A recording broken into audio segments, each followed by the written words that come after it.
তো গত ভিডিওতে আমরা স্ট্যাকে কিভাবে অ্যারে এবং লিঙ্ক লিস্ট ইমপ্লিমেন্ট করা যায় স্ট্যাকের মাধ্যমে সেটা দেখেছি। আজকে আমরা দেখব কিভাবে সিম্পল কিউ বা লিনিয়ার কিউতে আমরা অ্যারে এবং লিঙ্ক লিস্টের ইমপ্লিমেন্টেশন করতে পারি। তো সবার আগে আমাদের জানতে হবে যে কিউটা কি।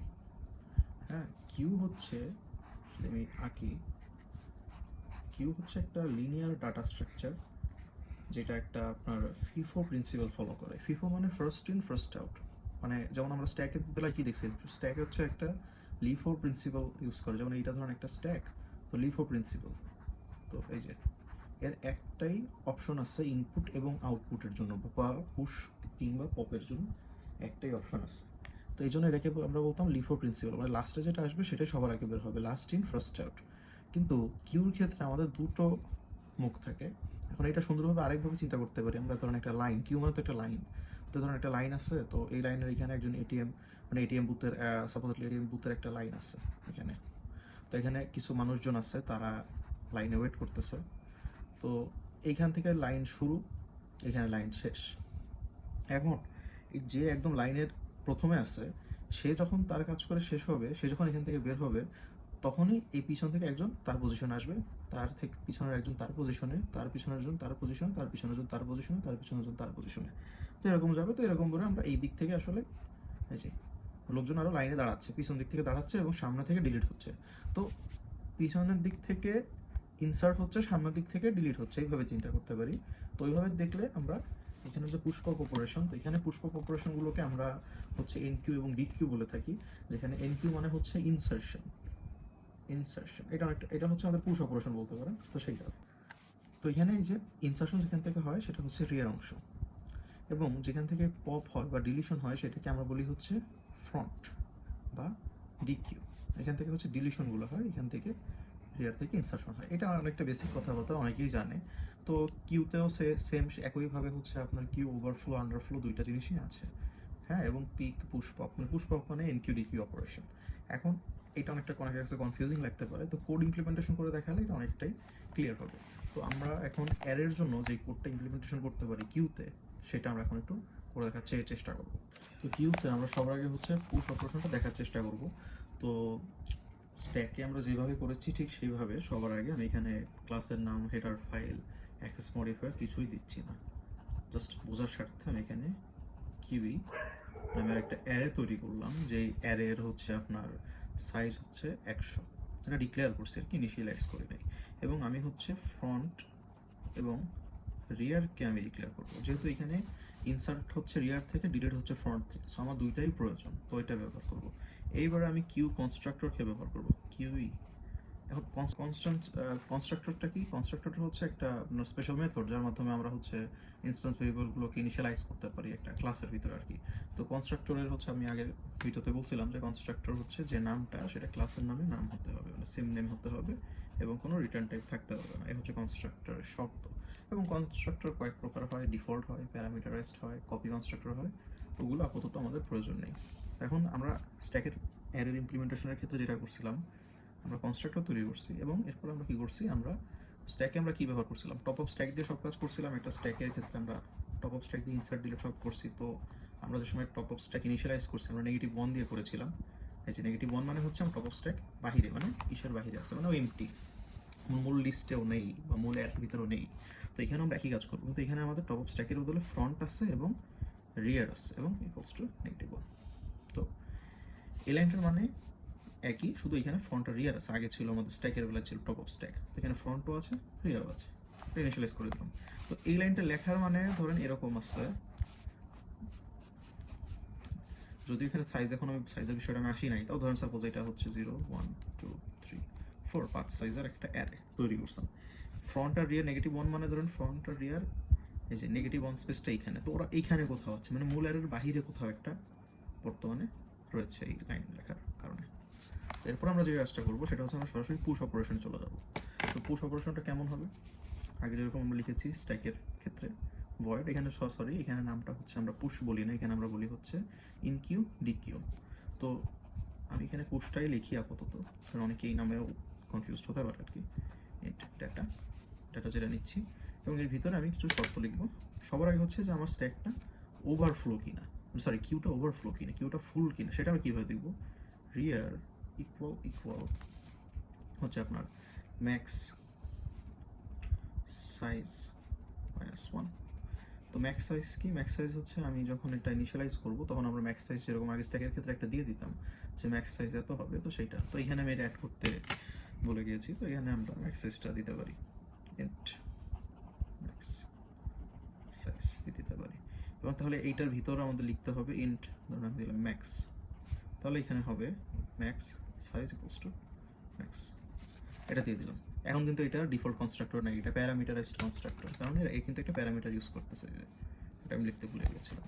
এনিওয়েজ, তো এখন আমি ধরুন 5 সাইজের একটা, আমার সাইজ হচ্ছে 5, হ্যাঁ কনস্ট্রাক্টরে একটা 5 পাঠাইলাম সাইজ, তো ম্যাক্স সাইজ হচ্ছে 5, তো এখানে হচ্ছে ইন্ডেক্স যেহেতু হিসাব করো, তো এখানে 4 আছে আর কি, বর্তমানে 4 আছে ধরেন। আর রিয়ার কত? রিয়ার তোমরা প্রথমে এই কনস্ট্রাক্টর যদি ইনিশিয়ালাইজ যখন হয়, রিয়ার কিন্তু আপনার নেগেটিভ 1 আছে। ওকে, তো এখানে আমি লিখবো, অপারেশনগুলো লিখে দিয়ে আগে তারপরে বলতেছি। ওভার, হ্যাঁ ওভারফ্লো হবে, এন্ড অফ লাইন, এবং এখানে একটা রিটার্ন দিয়ে দিই। ওকে, এইবার মেন অপারেশন ইফ, যেহেতু ফ্রন্ট কত ছিল, হ্যাঁ ফ্রন্ট ইকুয়াল নেগেটিভ 1, অ্যান্ড এবং যদি রিয়ারও, মানে দুইটা যদি বাহিরে থাকে তাহলে দুইটাকে আমরা প্রথম ইন্ডেক্সে এনে দিব, জিরোতে এনে দিছি, মানে প্রথম ইন্ডেক্সে এনে দিছি আর কি। এটা হলো ইফ কন্ডিশন। এবং এলস কন্ডিশনে হবে হচ্ছে আমার রিয়ার ইকুয়ালস টু রিয়ার প্লাস 1, এবং এখানে হবে হচ্ছে কিউ, কি আমরা হ্যাঁ কিউ লিখছি ছোটাতে, কিউ এটা কিন্তু কিউ যে আমার অ্যারেটা, এই যে অ্যারেটা, সেই অ্যারের চিহ্নকে নির্দেশ করতেছে। এখানে কিউব যে অ্যারে, এখানে হচ্ছে আমরা রিয়ার দিয়ে যেহেতু সব ইনসার্ট হবে রিয়ার দিয়ে, তো এখানে রিয়ারটা লিখবো, রিয়ার ইকুয়ালস টু, এখানে কি ছিল ডাটাকে রেখে দিচ্ছি, ডাটা পার্টকে। এই যে জায়গায় কোথায় কি হয়েছে, এটা হচ্ছে একটা মুখ্য আলোচনার বিষয়, এবং সেটা নিয়ে কাজ করা হবে। তো আমরা আপাতত প্রথম থেকেই যাই। ধরেন সাপোজ আপনার কাছে এখন আমি সাইজ, ধরেন আমার কাছে সাইজ ডিফাইন করা আছে, সাইজ হচ্ছে 5 সাইজের একটা অ্যারে, এই যে অ্যারেটা কিন্তু তৈরি হয়েছে এখানে। তো এখন সবার আগে কি হবে, যে সময় আমি কনস্ট্রাক্টরকে মেইন ফাংশন থেকে কনস্ট্রাক্টরকে আমি কল করি, 5 সাইজের একটা অ্যারে তৈরি হয়ে যাচ্ছে, 5 সাইজ দিলাম, 5 সাইজের একটা অ্যারে তৈরি হচ্ছে। এর আমি ভ্যালু দিচ্ছি, আমি ধরেন পুশ অপারেশনে একটা ভ্যালু পাঠাইলাম ভিতরে, ধরেন আমি প্রথমে ভ্যালু দিলাম হচ্ছে, আমি সাপোজেটলি ভ্যালু দিলাম আমি 10, তো এখানে 10 ভ্যালুটা এখানে দিব, মানে 10টা পাঠাচ্ছি, তখন ও সবার আগে ভিতরে এখানে আসবে, সেই ইফ কন্ডিশনটাকে চেক করবে যে রিয়ার কি ম্যাক্স সাইজ মাইনাস 1, মানে লাস্ট ইন্ডেক্সের সমান কিনা। তো রিয়ার বর্তমানে কত, একদম ইনিশিয়ালি রিয়ার কত ছিল, আমরা তো কনস্ট্রাক্টর কল করার ফলে রিয়ারটা নেগেটিভ 1 হয়ে গেছে, তো এখন কিন্তু এখানে এসে দেখবে রিয়ারের মান হচ্ছে নেগেটিভ 1, এটা তো 4, তাহলে তো ইফ কন্ডিশন ট্রু না, তাহলে বের হয়ে যে এই ইফটাকে চেক করবে, দেখবে রিয়ার ফ্রন্ট কি নেগেটিভ 1, হ্যাঁ ফ্রন্ট তো নেগেটিভ 1, আমরা তো ওইভাবে ইনিশিয়ালাইজ করেছি। এবার দেখবে রিয়ার কি নেগেটিভ 1, হ্যাঁ রিয়ারও নেগেটিভ 1, তাহলে কি করবে, তাহলে ফ্রন্ট আর রিয়ার দুটাকেই আপনার 0তম ইন্ডেক্সে পাঠিয়ে দিবে, মানে রেখে দিবে আর কি, পাঠিয়ে দেবে যেটাই বলি। তাহলে এই যে 0তম ইন্ডেক্সে ফ্রন্ট এবং রিয়ার আছে। এবার যদি যেহেতু এই ইফ কন্ডিশনটা বর্তমানে চলছে, তাহলে এলসে তো আর এখন যাবে না, ইফ চলছে না, এলসে আর যাবে না, ও সরাসরি এইটাই আসবে। এটা কিন্তু ইফ এলসের বাইরে, এই কন্ডিশনটা ইফ এলসের বাইরে। তো এইখানে যেটা হচ্ছে কিউ রিয়ারের মানটা বর্তমানে কত হইলো আমার, এই যে 0 হয়েছে না 0তম ইন্ডেক্সে, তো কিউ, এই যে কিউ কোনটা, এটা অ্যারের নাম, হ্যাঁ যে অ্যারেটা আমরা প্রথমে করছিলাম, এই যে ডিক্লেয়ার করছি, তো এর 0তম ইন্ডেক্সে ডেটা পার্টকে রেখে দিবে, যে ডাটাকে আমি এই যে পয়েন্ট পুশের মাধ্যমে নিছি, মানে 10টাকে যেটা আমি নিলাম সেটাকে কিউ 0তম ইন্ডেক্সে রেখে দিবে, তার মানে এখানে আসতেছে আমার 10। এই হচ্ছে একটা অপারেশন শেষ হইলো। এখন ধরেন আমি বললাম যে আমি এখন 25কে পাঠাও, আবার পুশ অপারেশন একটা চালাচ্ছি, 25 পাঠাইলাম, তাহলে যেটা হবে 25, এই যে এখানে 25কে পাঠাইলাম, তো আবার এখানে প্রথমে ইফ কন্ডিশনটাকে চেক করবে। তো এখন রিয়ার করতো, এখন তো রিয়ার 0, কারণ এই যে রিয়ারটা এখন 0, চেক করছে না, এই কন্ডিশন ট্রু না, বের হয়ে যায় এখানে এই ইফে আসছে, এই ইফ কি ট্রু, ফ্রন্ট কি নেগেটিভ 1 না, তাহলে কি এই এন যেহেতু, তো এটা তো দেখার দরকারও নেই আমার, যদি ইফ কন্ডিশন চলবে না, এবার চলবে এলস কন্ডিশন। এলস কন্ডিশনে কি আছে, এলস কন্ডিশনে আছে রিয়ার ইকুয়ালস টু, মানে অ্যাসাইনমেন্ট ভ্যালু যাই হোক, রিয়ার প্লাস 1, তার মানে রিয়ারকে এক ঘর বাড়িয়ে দাও। তো রিয়ার কত আছে বর্তমানে, ছিল আমাদের 0 ছিল, 0তম ইন্ডেক্সে ছিল, তো এক ঘর বাড়ানো মানে 0 প্লাস আর ইকুয়ালস টু 1, তাহলে রিয়ার এখন কত আমার 1, সো সেইখানে এখন এখানে আমার 1তম ইন্ডেক্সে যাবে, তখন 1তম ইন্ডেক্সে হচ্ছে আমার রিয়ার সরে গেছে, এবং সেই 1তম ইন্ডেক্সে এই যে ডেটা পার্টটুক সেই ভ্যালু চলে আসবে, মানে যে ভ্যালু আমি কেবল পাঠাইলাম এই ডেটা পার্টে সেটা 1তম ইন্ডেক্সে চলে আসবে, কারণ রিয়ারের ইন্ডেক্স এক বৃদ্ধি পেয়ে 1 আসছে। সাপোজ এখন এখানে 25 আসবে। তো ঠিক একই নিয়ম ফলো করে এখন কিন্তু আরও আপাতত ধরেন আমি 30, 35, 40 পর্যন্ত গেলেও ও কিন্তু এই ইফেও ঢুকবে না, এই ইফেও ঢুকবে না, সরাসরি এলসে ঢুকবে। রিয়ারকে প্রত্যেকবার এক ঘর করে এই সামনে পাঠাচ্ছে এবং প্রত্যেকবার ভ্যালু সেই ঘরে পাঠিয়ে দিচ্ছে। তাহলে সেই ক্ষেত্রে এখানে 30, 35, 40, তো যখন 40 নাম্বারটা ঢুকছে 4 নাম্বার ইন্ডেক্সে, এবার রিয়ারের আমার মান কত হয়েছে? 4 হয়েছে। রিয়ার ইকুয়ালস টু, আমি এখানে লিখলাম, এটা পেন্সিল একটু ই হচ্ছে, 4 হয়েছে।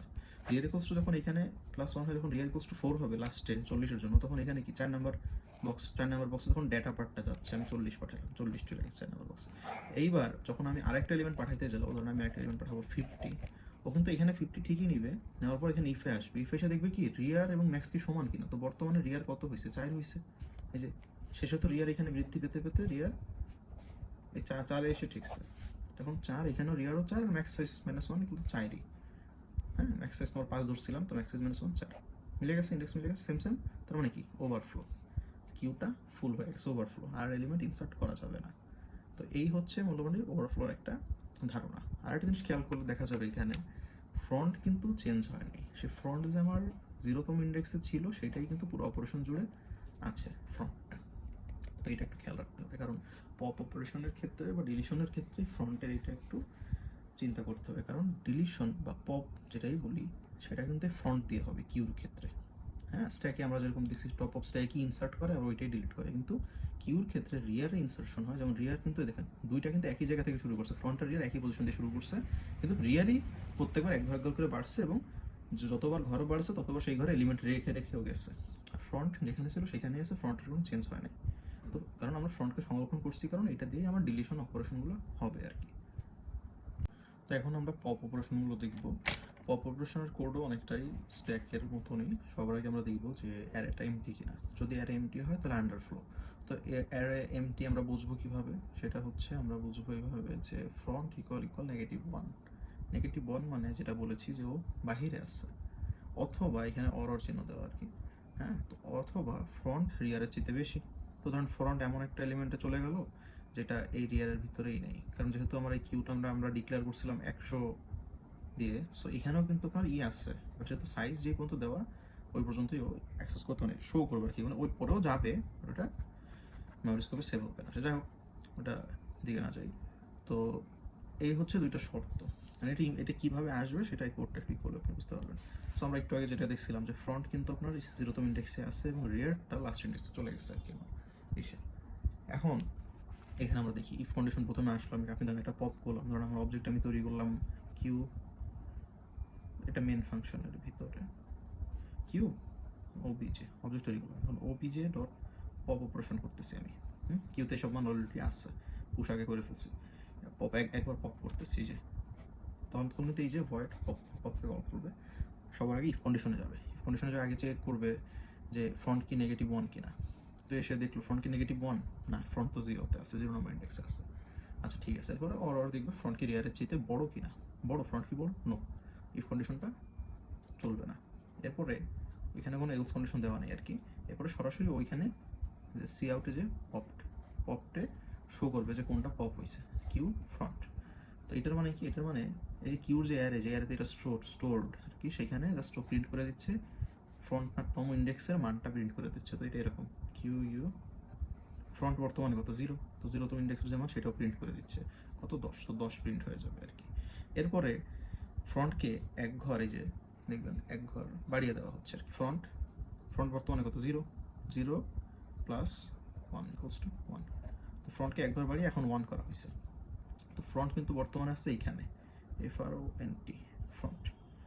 এই যে পপ অপারেশনটা কিন্তু শেষ, এখন আর কিছু হচ্ছে না। এখন যদি আমি আবার এই অবজেক্ট দিয়ে আরেকটা পপ করাই, অ্যারে থেকে আরেকটা এলিমেন্ট পপ করব, তখন আবারও একই কাজ হবে। ভয়েড পপে যাবে, চেক করবে, নো ইফ কন্ডিশন স্যাটিসফাই করে না, এখানে আসবে পপড কিউ ফ্রন্ট। তো ফ্রন্টের মান আগের অপারেশনের জন্য তো ফ্রন্টের মান 1 হয়েছিল, তো এখন এই যে কিউ ইউ 1, একই একদম ইন্ডেক্সের যে মান সেটা প্রিন্ট হয়ে যাবে, মানে আমার 25টা এই যে 25 প্রিন্ট হয়ে যাচ্ছে। এবং ফ্রন্টকে এক ঘর বাড়িয়ে দাও, তার মানে ফ্রন্ট তো 1 ছিল বর্তমানে, তো 1 প্লাস 1 ঘর বাড়ানোর ফলে ফ্রন্ট হয়ে গেছে এখন 2, তো ফ্রন্ট আছে 2তম ইন্ডেক্সে। তো এরকমভাবে আমি যতবার মানে এই যে শেষ পর্যন্ত যখন তো রিয়ার না আসে তখন পর্যন্ত ইকুয়ালস টু পপ।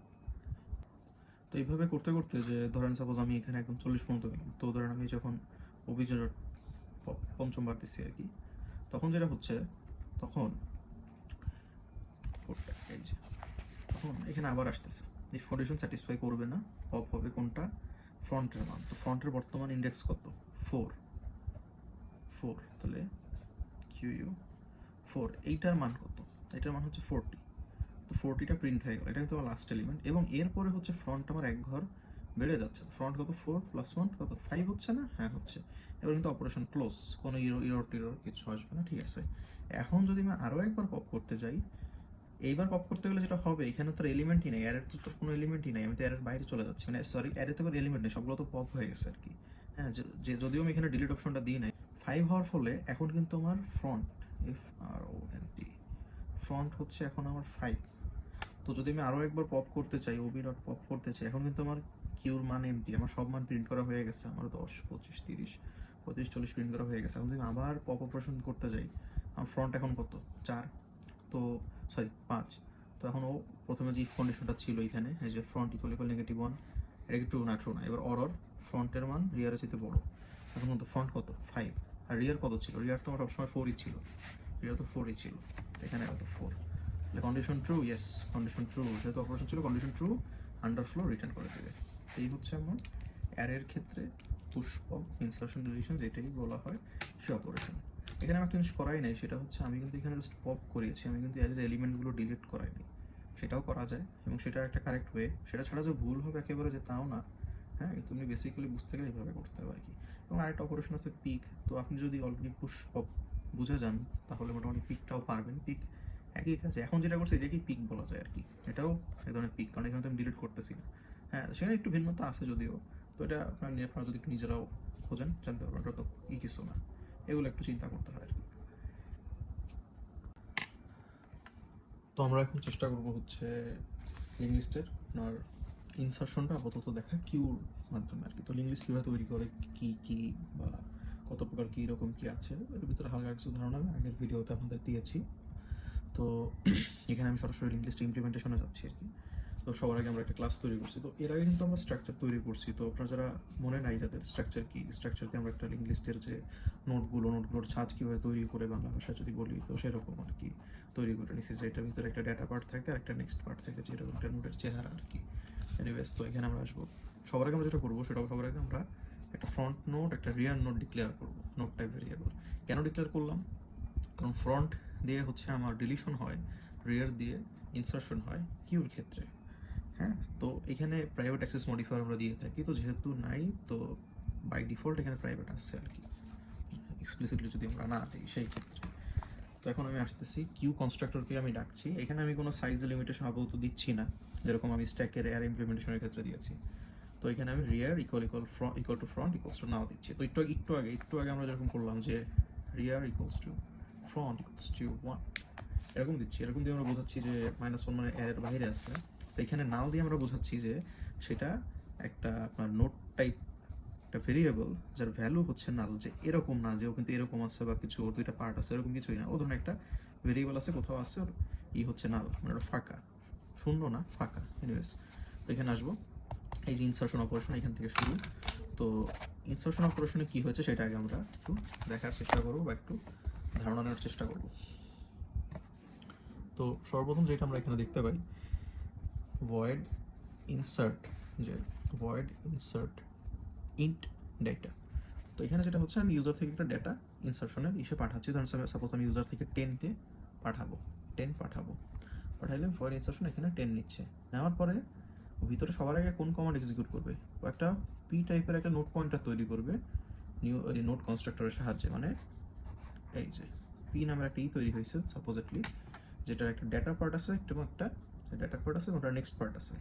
এই লাইনে আমি p implies to data equals to value দিচ্ছি, যার মানে হচ্ছে p এর আমি যে ডেটা পার্টে সেটা আমি ভ্যালু রাখছি। কিসের ভ্যালু রাখছি, যে ভ্যালুটা আমি এখান থেকে পাঠিয়েছিলাম। সাপোজ সরি এখানে এটা হবে, এখানে পাঠিয়েছিলাম, তবে 10 পাঠাইছিলাম, তাহলে পি এর এইখানে 10 আছে, এবং পি এর যে নেক্সট পার্ট মানে পি পরবর্তী কার সাথে কানেক্ট হবে সেখানে আপাতত নাল, মানে এমটি, কার সাথে কানেক্ট হচ্ছে না, এমটি, নাল গেল এই কাজ। এরপর একটা ইফ কন্ডিশন আমরা দেখবো, ইফ ফ্রন্ট ইকুয়াল নাল, মানে ফ্রন্ট যদি নালে থাকে, হ্যাঁ, তাহলে কি করবো, তাহলে front equal rear equal to P, তাহলে রিয়ার, ফ্রন্ট আর রিয়ারকে দুইটাতেই আমরা পিতে পাঠাই দিব, মানে দুইটাকে আমি পি করে দিব। তো আমরা এখানে দেখি, আমরা কিন্তু এখানে এই যে হচ্ছে কিউর কনস্ট্রাক্টরের সময় কল করছি, সে সময় কিন্তু আমরা রিয়ার এবং ফ্রন্টকে নাল দিয়ে ইনিশিয়ালাইজ করে দিচ্ছি, তো দুইটা কিন্তু নাল আছে, তাহলে ইফ কমান্ডটা এক্সিকিউট হবে প্রথমে। হ্যাঁ, প্রথম ক্ষেত্রে যেমন আমি প্রথমে 10 এলিমেন্টকে আমি ধরেন এখানে ইনসার্ট করতেছি বা পুশ করতেছি, তখন এই কন্ডিশনটা চলতেছে। কেন চলতেছে? কারণ কিন্তু আমরা এখানে এই যে রিয়ার এবং ফ্রন্ট কিন্তু নাল ছিল, তাই। তো সেই মর্মে এইটা চলার ফলে এই পিটাই ফ্রন্ট এবং রিয়ার দুইটাকেই নির্দেশ করে বর্তমানে এইটু পর্যন্ত। এরপর এলস তো আর চলছে না, অপারেশন শেষ।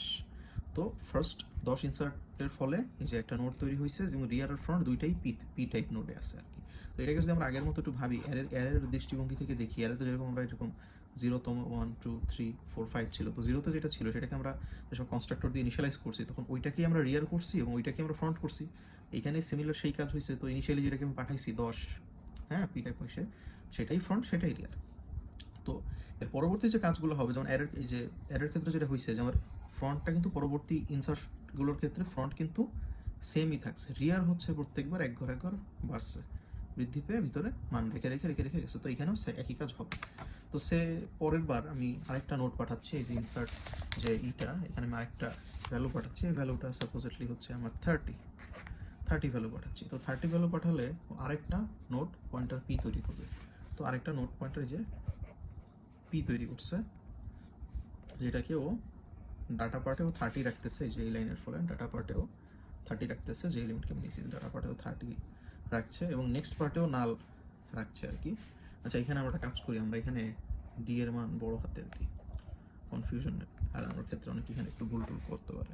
তো এখানে আমরা 30 পাঠাচ্ছি, মানে নিউ পয়েন্টার কি নিউ যে নোটটা ক্রিয়েট করতেছি, মানে পরবর্তী আমি 30 এলিমেন্টকে পুশ করার জন্য বা ইনসার্ট করার জন্য এই অপারেশন হচ্ছে, একটা নিউ নোট তৈরি হচ্ছে, পি টাইপ নোট একটা তৈরি হচ্ছে, যার ভিতরে আমি ডেটা পাঠাচ্ছি 30 এবং নেক্সট কি নাল। তো এটারও কিন্তু নেক্সট আপাতত নাল। এরপরে যেটা হয় এখানে একটু খেয়াল করলে বোঝা যাবে, ইফ ইফ কন্ডিশনে কি ফ্রন্ট ইকুয়াল নাল, ফ্রন্ট কি এখন নাল?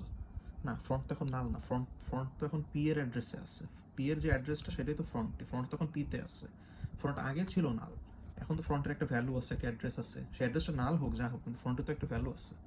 হ্যাঁ, তো এই কন্ডিশনটা কাজ হবে না, ও এলস কন্ডিশনে যাবে। এলসেও কি করবে, এলসে রিয়ার পয়েন্টস টু বা implies next to equals to p, মানে সহজে বললে রিয়ার এখন পয়েন্ট করবে পি কে। কোন পি কে পয়েন্ট করবে? এই যে নতুন যে পিটা তৈরি হয়েছে এখন, সেই পি কে পয়েন্ট করবে। তো রিয়ার তো এই যে এই নোটটা রিয়ার, এ এখন পয়েন্ট করবে এই পি কে। শেষ। হ্যাঁ, এটা এখানে শেষ। এবং আরেকটা কাজ হবে, সেটা হচ্ছে রিয়ার ইকুয়াল, মানে assigns equal to P, assign P আর কি, মানে পি এর ভ্যালুকে রিয়ারে পাঠিয়ে দেবে আর কি। তার মানে এই যে রিয়ার, যেটা এই লাইনে যে রিয়ারটা, এই যে রিয়ারটা পি কে পয়েন্ট করতেছে, এই পরের লাইনে যেটা হচ্ছে সেটার কারণে এই রিয়ারটা এক ঘর বেড়ে এইখানে আসতেছে, তার মানে এইটা হয়ে যাচ্ছে বর্তমান রিয়ার। এখন এই অপারেশনটা শেষ। এরপর আমি আরেকটা ভ্যালু যখন দিব, ধরেন আমি এখন 50 পুশ করতে চাই এখানে, আবার কিন্তু সেই ইনসার্টে যাবে, ইনসার্টে যেয়ে ও একটা নতুন নোট টাইপ পয়েন্টার পি তৈরি করছে নোড, এর ভিতরেও ডেটা পার্টেও রাখতেছে 50কে, নেক্সট পার্টেও রাখতেছে নালকে, এবং পরবর্তীতে ইফে যাবে, ইফে যাওয়ার পরে প্রথমে চেক করবে যে এই যে ফ্রন্টের যে মানে যে ফ্রন্টটা নাল কিনা। প্রত্যেকবার কিন্তু ফ্রন্টকে চেক করছে, কিন্তু ফ্রন্ট তো নাল না, ফ্রন্ট একটা নোডে আছে, সেই নোডের ভ্যালু 10, আর বর্তমানে তো সেই নোডের অ্যাড্রেসও আছে, সেই নোডে যেমন এই যে এই নোডটা কিন্তু পয়েন্ট করতেছে 30 নম্বরের অ্যাড্রেস। তো এখানে নাল দেখে অনেকে কনফিউজ হয় না, নাল তো আমি ইনিশিয়ালি লিখছিলাম আর কি। হ্যাঁ, এইটা এই 10 নম্বরের এই নোটটা কিন্তু পয়েন্ট করতেছে 30টা আর কি। তো ফ্রন্ট কিন্তু ফাঁকা না, ফ্রন্টে মান আছে। হ্যাঁ, তো এই ইফটা চলবে না, ও এলসে আবার যাবে। এলসে এখন কি করবে, রিয়ার পয়েন্ট করবে পিকে। তো এই যে নতুন পি, এই নতুন পিকে পয়েন্ট করবে রিয়ার, এই যে রিয়ারটা এ পয়েন্ট করতেছে নতুন পিকে, এবং রিয়ার ইকুয়াল টু পি, মানে অ্যাসাইনমেন্ট অপারেটর, তো আমরা ইকুয়াল টু বলি, রিয়ার ইকুয়াল টু পি, এটার মানে পি এর মান রিয়ারে ই করে দাও, মানে রিয়ার এখন বর্তমান পি হয়ে যাবে। এখন রিয়ার আপডেট হয়ে এই যে বর্তমান যে পিটা সেটা হয়ে গেছে রিয়ার। তো এরকম ধরেন আমি আরেকটা এলিমেন্ট দিতে চাই 70, সেটার ক্ষেত্রে একটা পি টাইপ ই তৈরি হবে, ইনিশিয়ালি নাল থাকবে, এবং এই যে রিয়ারটা সেটা পয়েন্ট করবে একে, এবং এইটা হয়ে যাবে রিয়ার। তো ধরেন এই যে হলো, এটা হয়ে শেষ হয়ে গেল। এখন যদি এরপরে অপারেশন না করি তাহলে কিন্তু এই পি এর পরে কিন্তু নালই থাকে, মানে রিয়ারের পরে কিন্তু নালই থাকে। কারণ যখন আমরা এই যে পি তৈরি করি আমরা পি এর কিন্তু ডেটা দিচ্ছি এবং পি এর পরবর্তীকে নাল করে দিচ্ছি। তো লাস্টে ধরুন আমি একটা যেটা টেম্পোরারি যে নোটটা বানাইলাম পি নোড, তারপরে কিন্তু নালই থাকতেছে যেহেতু আমি অ্যাসাইন করতেছি না। আর এইসব ক্ষেত্রে নালটা চেঞ্জ হয়ে যায়, কারণ কি আগে নাল ছিল তৈরির সময়, এখন তো এই তো নাল না, এখন তো পয়েন্ট করতেছে এই যে 70-এর যে ভ্যালু সেইটা। হ্যাঁ, সেই অ্যাড্রেসটা কত সেটা হেক্সাডেসিমাল নাম্বার হতে পারে, সেটা আমরা জানি না। হ্যাঁ, তো এটা একটু খেয়াল রাখবেন। এখন আমরা যদি দেখি এই যে ফ্রন্টটায়, ফ্রন্ট কিন্তু 10-এ ছিল, 10-এই আছে, এটাই আমার হেড, এটা কিন্তু আমার হেড, এটা হচ্ছে আমার এন্ড বা টেল যেটা বলেন, এটা কিন্তু আমার হেড, হেড কিন্তু অক্ষত আছে। তো আমরা যখন এটাকে পপ করবো আমরা এই ফ্রন্ট থেকেই করবো। তো এইখানেই হচ্ছে মেন বিষয়টা, যে নিয়ম কিন্তু এক, যে ফ্রন্ট থেকে হচ্ছে আপনার পপ হয় বা ডিলিশন হয়, রিয়ার থেকে ইনসারশন হয়, নিয়মটা এক। হ্যাঁ, তো এখন পপ অপারেশন যখন করবো তখন আমরা এই ফ্রন্ট ধরে ধরে পপ অপারেশন করবো, সেটাও অনেকটা ইজি। সেটা ভয়েড পপ হোক যা হোক, আমি এরকম করে আর কি, আমি একটু শর্টে দেখাই। এন্ট এলিমেন্ট ডিক্লেয়ার করলাম, ELEMENT element equals to front কি, FRONT, ফ্রন্ট ডাটা। এলিমেন্টে আমি কী করতেছি, এলিমেন্টে আমি ফ্রন্টের ডাটা রাখছি এবং ফ্রন্টকে, front equals to front NEXT এক ঘর পাঠাচ্ছি, পাঠিয়ে DELETE ডিলিট FRONT ফ্রন্ট। এখন ছোট করে দেখাইলে ডিলিশন অপারেশনটা কীভাবে হবে, ভয়েড আমি দিলাম, পপ দিলাম, ডিলিশন না লিখে। হ্যাঁ, সবার আগে আমি চেক করবো লিস্টটা ফাঁকা কিনা। তো আমরা লিঙ্কসে যেরকম চেক করি যে ফ্রন্ট ইকুয়াল নাল দিলাম, মানে এটাই আমার হেড ধরেন, সাপোজ লিখেন ফ্রন্ট তো আমার হেড, আমি যেরকম বললাম যে ধরেন এটার একটা লিঙ্ক লিস্ট এখন বর্তমানে এরকম আছে যে এই যে কানেক্টেড এখানে ধরেন 10, 20, 30, 40, এরপরে ও পয়েন্ট করতেছে নালকে। এইটা হচ্ছে আমার হেড বা এইটাই হচ্ছে আমার FRONT এবং এইটা হচ্ছে রিয়ার। এখানে সেরকম আছে। এখানে সবার আগে আমরা কন্ডিশন দেবো যেটা কি নাল কিনা, যদি নাল হয় তো লিস্টই নাই, এমটি লিস্ট আর কি। দেন সি আউট আমি দিয়ে দিলাম empty LIST end of line return দিলাম, গেল। তো এটা হলো এমটি লিস্টের ক্ষেত্রে আমরা বলতে পারি, বা আন্ডারফ্লো বলতে পারি, একই বিষয় যেহেতু এটা কিউ। এইবার আমি যে কাজটা করবো পপের মেন অপারেশন, সেটা হচ্ছে আমরা একটা নোট টাইপ টেম্পোরারি একটা নোট তৈরি করলাম, টেম্পোরারি নোট। এটার কাজ হচ্ছে একটা মানকে টেম্পোরারি ধরে রাখা। এই টেম্পোরারি নোটে আমি কি পাঠাচ্ছি, ফ্রন্টের মানকে আমি রেখে দিচ্ছি। এবার আমি সি আউট দিয়ে আমি ধরুন দেখাচ্ছি যে কি আমি ডিলিট করলাম, মানে পপ করলাম, যেহেতু এখানে ডিলিট অপশন হয় তো আমরা ডিলিটও লিখতে পারি, পপও লিখতে পারি। তো ফ্রন্ট ডেটা এন্ডেল, এই লাইনের মানে হচ্ছে ফ্রন্টের যে ডেটা সেটাকে আমি প্রিন্ট করে দিচ্ছি। তো ফ্রন্টের বর্তমান ডেটা কত, 10। তাহলে ধরুন সাপোজ এটা হচ্ছে আমার আউটপুট কনসোল। তো এখানে আসতেছে হচ্ছে ডিলিটেড 10, ডান 10 আসতেছে না। এবার আমি ফ্রন্টকে এক ঘর সামনে নিয়ে যাবো, front equals to front implies to next. এটা মানে কি, ফ্রন্টের পরের অ্যাড্রেস বর্তমান ফ্রন্টে রেখে দাও, ফ্রন্টের এই যে ফ্রন্টের যে পরের অ্যাড্রেস, ফ্রন্ট নেক্সট মানে যে ফ্রন্ট পরের অ্যাড্রেস, সেই অ্যাড্রেসকে বর্তমান ফ্রন্টে রেখে দাও। তো অথবা সহজভাবে বলতে পারি আমরা এক ঘর আগে যাচ্ছি আর কি, এটাও বলতে পারি আর কি। তো এখন বর্তমানে ফ্রন্ট আছে এইটা, এই লাইন দেখার ফলে এখন ফ্রন্ট হচ্ছে এই লাইনে এখানে চলে আসছে। এইবার আমি এখানে একটা কিওয়ার্ড ইউজ করবো, সেটা হচ্ছে ডিলিট কিওয়ার্ড, ডিলিট TEMP। এইটা লেখার ফলে এই টেম্পে যে ফ্রন্টটা ছিল ওটা কি আমার এই যে ইনিশিয়াল যে ফ্রন্ট, এটা ডিলিট হয়ে গেছে। এই যে এটা কিন্তু একদম এফিশিয়েন্ট ডিলিশন আর কি। হ্যাঁ, তো এই যে আমার কিন্তু একটা পপ হয়ে গেলো। আমি আরেকটা পপ অপারেশন চালালে কি হবে, আবার ইফ চেক করবি, চেক করে দেখবো লিস্ট কি এমটি না, লিস্ট এমটি না, ঠিক আছে। আবার টেম্পোরারিতে যাও, টেম্পোরারি যে নোট ভেরিয়েবল এর ভিতরে ফ্রন্টের বর্তমান যেমন সেটাকে, মানে যে নোটটা সেটাকে রাখছে, মানে 20-এর এই নোটটাকে টেম্পে রাখছে। রাখার পরে এই 20-এর যে নোটটা বর্তমান যে নোটটা, এর যে ডাটা, এর ডাটা পার্টে কত আছে, এর ডাটা পার্ট আছে 20কেও প্রিন্ট করছে, ডিলিটেড 20 প্রিন্ট করছে। করার পরে ফ্রন্টকে এক ঘর সামনে নিয়ে গেছে, মানে বর্তমান ফ্রন্ট এখন হচ্ছে এইটা। এবং ডিলিট টেম্প হলে কী হবে, এই টেম্পে যে ভ্যালুটা স্টোর হয়েছিল প্রথমে, মানে যে 20 এটা স্টোর করলাম, সেটাও ডিলিট হয়ে যাবে। তো একইভাবে এটা করে শেষ পর্যন্ত চলে যাবে এবং এলিমেন্টগুলো ডিলিট করতে যাবে। তো এটা হচ্ছে আপনার মোটামুটি কিউর অ্যারে এবং হচ্ছে আপনার লিঙ্ক লিস্ট ইমপ্লিমেন্টেশন। যদিও এখানে আমি জাস্ট আপনার সিম্পল কিউ দেখিয়েছি, এখানে সার্কুলার কিউ আছে, প্রায়োরিটি কিউ আছে। হ্যাঁ, তো এগুলো আছে আরও সম্ভবত আপনার হচ্ছে ডাবলি এন্ডেড কিছু একটা আছে, ডাব্লিউ এন্ডেড কিউ সামথিং আছে, যেখানে আপনার ডাবলি না ডাবল এন্ডেড কিউ আছে। তো এগুলো আছে আরও। তো ওইদিকে আসলে সবগুলো আমাদের প্রয়োজন না, বাট সার্কুলার কিউটা আমাদের প্রয়োজন এক্সামের ক্ষেত্রে। কারণ সার্কুলার কিউ, আচ্ছা এই ভিডিওতে আর বলবো না, একটু বলি সার্কুলার কিউ আমরা মূলত ব্যবহার করি কেন। কারণ এই ধরনের একটা কিউ আছে, কিন্তু হচ্ছে 1, 3, 5, 7, 8, তো এটা তো রেয়ার থাকবে, এটা ধরেন স্বভাবত এটা ফ্রন্ট থাকবে। তো আমি ফ্রন্ট থেকে কিছুটা ডিলিট করে দিলাম, ধরুন আমি 1কে ডিলিট করে দিলাম। ডিলিট করে দিলে এইখানে যে অ্যারেতে ধরুন যে ইন্ডেক্সটা আছে 3, 5, 7, 8 আছে, 1 তো ডিলিট করে দিচ্ছি ফাঁকা। তো এইটা যে ফাঁকা স্পেস, এখানে তো আমি চাইলে কিন্তু রিয়ারের থেকে আমি কিন্তু এখানে ইনসার্ট করতে পারছি, কারণ আমি এখানে এই ফাঁকা স্পেসটাকে ইউটিলাইজ করতেছি। এখানে 10 ইনসার্ট করবো, কীভাবে করবো, রিয়ারের সাথে কোনো কানেকশন নাই, এটা তো সদস্য এরকম যাচ্ছে। ট্রাভার্স করতে করতে যাচ্ছে, তো রিয়ারের সাথে তো এখানে কানেকশন নাই, বা ফ্রন্ট থেকে তো আমি ইনসার্ট করতে পারি না, আমি ইনসার্ট করতে পারি শুধু রিয়ার থেকে, ফ্রন্ট থেকে ডিলিট করতে পারি। তো এটা হচ্ছে Singoli Q drawback. Sorry, Singoli Q না, মানে সিম্পল কিউ ড্রব্যাক আর কি। আর সার্কুলার কিউতে যেটা হয় সেম প্রসেস, শুধু এই যে রিয়ারের সাথে এটা কানেকশন থাকে ফ্রন্টে। মানে এটা কীভাবে থাকে, এটা মডুলাস করে একভাবে করতে হয়, অনেকটা ইজি, দেখানো যাবে, এটা আমি পরবর্তী ভিডিওতে দেখিয়ে দেবো আর কি। ধন্যবাদ সবাইকে।